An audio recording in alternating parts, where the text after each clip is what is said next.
Desire to me means having the right mindset and the hunger to push yourself further and further. It will see you through the long days of training and the sheer hard work.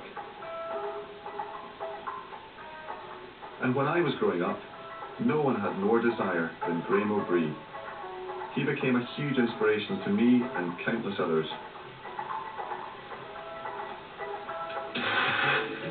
Graeme was an unemployed amateur cyclist from Ayrshire who built his own bike, famously using bits of a washing machine, and rode it in his own unique way, to win gold medals and smash world records. I would like to say thanks very much for everybody for making all that noise on the way round, and it actually kind of just started the fun of it one time. It might be the bike that most people remember, and no wonder. This is the first time I've ever ridden one of Graeme's creations. Let's just say it takes some getting used to.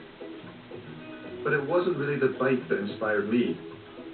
It was what Graeme did on it that stuck in my mind. And you keep a good if you stick in, son. Life's done amazing thing. I watched that documentary that was made about you and Chris Boardman, and it starts at the very beginning with you in your backyard. You're on this rusty old knackered static bike, sweat's running off your nose, and you're right on the limit. You can just see you're pushing yourself. Just beyond the limit. It's about reaching the envelope of your potential and stretching it. And you stretch it enough, a tiny bit enough times, and you become a better and better athlete. In my career, I always wanted to be the best prepared. I wanted to turn up on race day feeling as if there was nothing else I could have done, that I'd given 100%. And a lot of that came from watching you in the early days, because I saw this commitment to the training. You were somebody willing to push themselves to the limit every single day. What was your story? Medals? Champions are made on Tuesday afternoon. Exactly. That's it.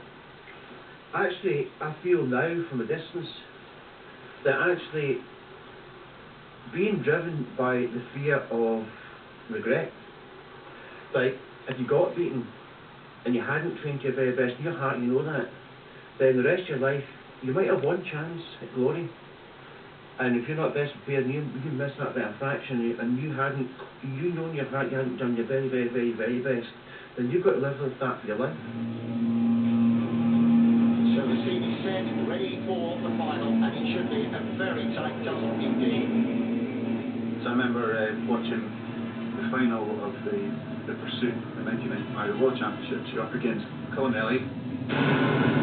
Colonelli desperately wanted to win the World Championships. I needed to for my own self-worth, everything about me.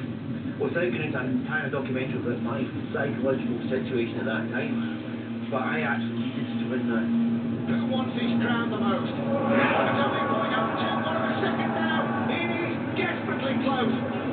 This was one of the most exciting races I've ever seen in my life, because it was just a battle of wills between two people. As you described it in your book, I think, it was holding your hand in the flame.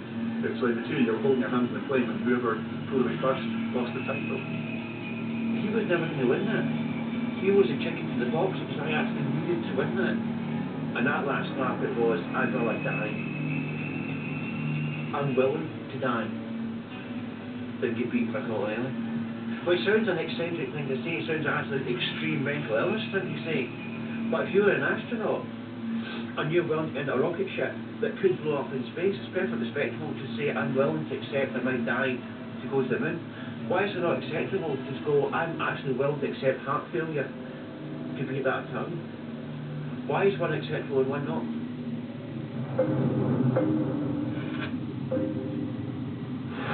Graeme inspired me to push myself beyond my limits. It's not as scary as it might sound. You measure